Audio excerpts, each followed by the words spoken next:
جیسے مال صدقہ ہے، ایسا ہر آدمی کا نیک عمل اس کی زندگی کا صدقہ ہے.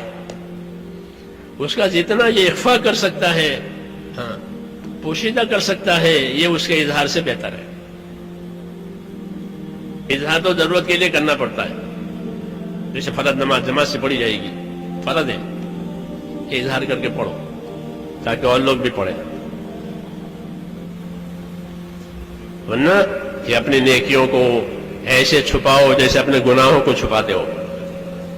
لوگ اپنے گناہوں کو، اپنی غلطیوں کو، اپنی کمزوریوں کو چھپاتے ہیں تاکہ ماحول میں رسوائی نہ ہو.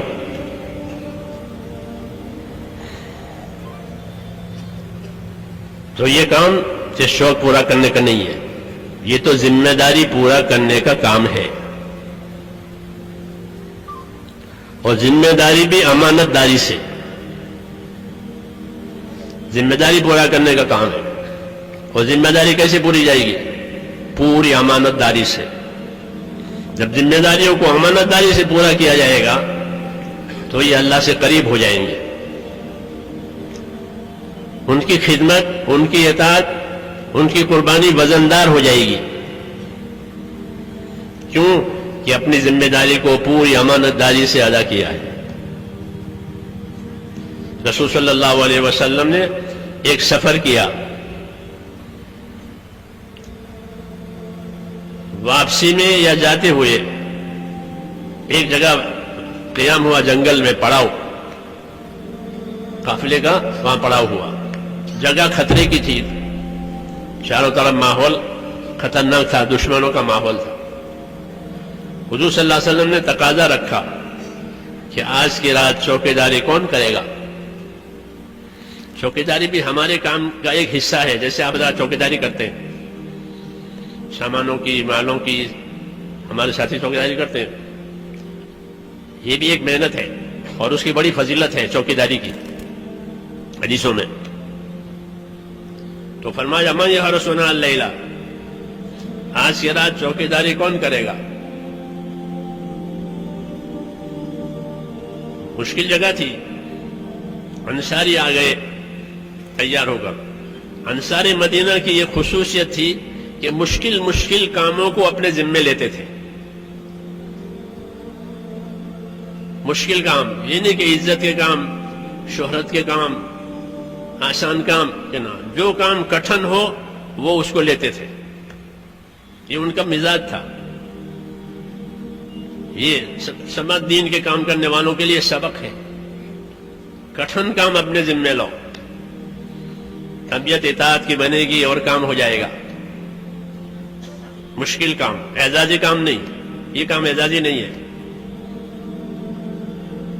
حضور نے فرمایا انصار مدینہ کو میں جانتا ہوں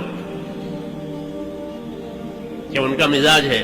انصار سے کہا تمہارا مزاج ہے، میں تمہیں جانتا ہوں کہ تمہارا مزاج یہ ہے کہ تکثرون عند الفزع وتقلون عند الطمع.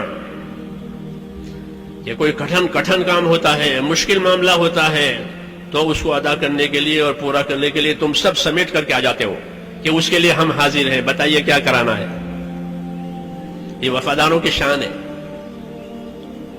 یہ شان وفاداروں کی ہے، ہاں کہ ہم وفادار ہیں. تو فرمایا کٹھن کام یہ اپنے ذمے لیتے ہیں. اور کوئی میٹھا معاملہ ہوا، ملائم معاملہ ہوا تو چھوڑ دیتے ہیں. یہ میٹھا معاملہ ہے، ملائم معاملہ ہے، کوئی اور کر لے گا. بحرین سے مال آیا، پوچھا کیا کرنا ہے اس کو؟ انسان نے عرض کیا کوئی بات نہیں ہے، مہاجرین کو دے دیجئے. ملائم معاملہ ہے، میٹھا معاملہ ہے، رقم آئی ہے تو کس کو دیں؟ مہاجرین کو دے رہے ہیں. اور خندق کھودنی ہے تو کہ اس کے لیے ہم ہیں. انصار کی جماعت 10 آدمیوں کی جماعت بنائی تھی خندق کھودنے کے لیے. خندق کھودنے کے لیے 10 آدمی کی جماعت بنائی تھی اور ناپ کر زمین دی تھی کہ یہ آدمی یہ اتنا کھودے اتنا کھودے. جو انصار کی جماعت کھودتی تھی، جو اپنے حصے کی جماعت وہ پورا کر چکی اور کھود لیا، تو اب کہ چلو کون سی جماعت ہے جن کا کام بھی پورا نہیں ہوا ہے ان کی مدد کریں گے، ان کا ہاتھ بٹائیں گے. یہ نہیں کہ ہماری زمانے تو ہم نے کام کر لیا. یہ کٹھن کام اپنے ذمے لیتے تھے. یہ سبق دیا ہے دین کی نصرت کرنے والوں کو کہ اعزازی کاموں میں آگے رہیں اور مشکل کاموں میں پیچھے ہو جاویں کہ اس سے دین کو ترقی نہیں ہوگی اور ان کی تربیت بھی نہیں ہوگی. دونوں باتیں نہیں ہوگی کہ ان کی ترقی بھی نہیں ہوگی اور تربیت بھی نہیں ہوگی. کیوں کہ سہولت سے کرتے ہیں, سہولت دیکھتے ہیں, سہولتیں کریں کہ ایسا نہیں, عزیمت سے کریں پھر اللہ کی مدد آئے گی. تو وہ میرا قصہ کہ حضور نے فرمایا آج کی رات چوکیداری کون کرے گا؟ تو انصاری آ گئے کہ جی میں کروں گا چوکیداری. فرمایا اچھی بات ہے, تم سوار ہو کر آؤ میرے پاس. تو پھر گھوڑے پر سوار ہو کر پھر حاضر ہوئے. پھر وہ آپ نے بتایا یہ جگہ ہے کہ یہاں چوکیداری کرنی ضروری ہے, یہاں نگرانی کرنی ضروری ہے. جب جگہ بتا دی کہ اس جگہ سے ہوشیار رہنا, جاؤ, ہدایت دے دی. چلے گئے. رات گزر گئی. صبح کی نماز کا وقت آیا تو جناب رسول اللہ صلی اللہ علیہ وسلم لوگوں کو نماز پڑھانے کے لیے تشریف لائے. آپ نے لوگوں سے پوچھا تمہارے سوار کا کیا حال ہے, کوئی خبر ہے؟ لوگوں نے کہا ہمارے پاس تو ابھی ہمارے سوار کی کوئی خبر آئی نہیں ہے, بس وہ رات کو گئے ہیں. پھر آپ نے نماز پڑھائی. نماز سے فارغ ہونے کے بعد فرمایا کہ تمہارا سوار آنے ہی والا ہے. اتنے میں وہ جھاڑیوں میں سے آتا ہوا نظر آیا, جنگل میں سے, اور آ کر کے سامنے کھڑا ہو گیا سلام کر کے. حضور صلی اللہ علیہ وسلم نے پوچھا, کیا پوچھا؟ یہ نہیں پوچھا خیریت ہے, رات کیسے گزری, یہ نہیں پوچھا. تربیت کی باتیں ہوتی ہیں. یہ پوچھا کہ یہ بتاؤ رات کو اپنے گھوڑے پر سے اترے تھے؟ یہ پوچھا. حل نزلتا, رات گھوڑے پر سے اترے تھے؟ عرض کیا بالکل نہیں اترا, ساری رات چکر دیتا رہا. نماز کا وقت آیا, صبح کی نماز کا وقت, اس کے لیے اترا تھا. پیشاب کی حاجت ہوئی تھی, اس کے لیے اترا تھا. باقی پوری رات اپنے گھوڑے پر رہا اور اپنے کام میں مشغول رہا. یہ کارگزاری دی. جب انہوں نے یہ کارگزاری دی تو کیا جواب ملا؟ کارگزاری کے جواب میں یہ ملا قد اوجبتا, آپ نے اپنی جنت واجب کر دی, جاؤ.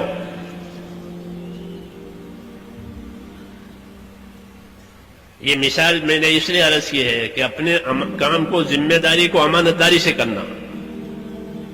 یہ پوری امانت داری سے کام کیا ہے. رات بھر اپنے گھوڑے سے نہیں اترے.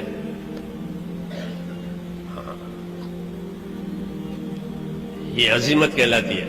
اللہ کے کام کی عظمت, اس کے حدود قیود کی حفاظت. اس لیے ایک ہی رات میں اتنا انعام مل گیا کہ آپ نے اپنی جنت واجب کر لی. یہ سبق ہوتے ہیں ہمارے اللہ کے کام کو کہ پوری امانت داری کے ساتھ, پوری ذمہ داری کے ساتھ کیا جائے گا. کوئی دیکھے نہ دیکھے, کوئی پوچھے نہ پوچھے. کہ اللہ تعالیٰ بندوں کے اعمال کو خود دیکھنے والے ہیں. قل اعملوا فسيرى الله عملكم, کام کرو اللہ تمہارے کام کو دیکھے گا. حساب کتاب اللہ کے ہاتھ میں ہے. اس لیے اللہ تعالیٰ کا دین, کہ اللہ تعالیٰ کا دین امانت ہے. ایمان دیا ہے تاکہ اس امانت کو ایمانداری سے ادا کریں. اس لیے اللہ نے ہم کو ایمان کی دولت دی ہے کہ ایمان ہی ایسی چیز ہے جو امانت داری سے کام کرواوے. ایمان ہی ایسی چیز ہے جو اللہ سے ڈرا کے کام کرواوے. ایمان ہی ایسی چیز ہے کہ کسی کے بھلے برے کہنے کی پرواہ نہ کرے, کہ کوئی کچھ بھی کہے, یہ کوئی بات نہیں. میں تو اللہ کا کام کرنا ہے, اللہ کے دین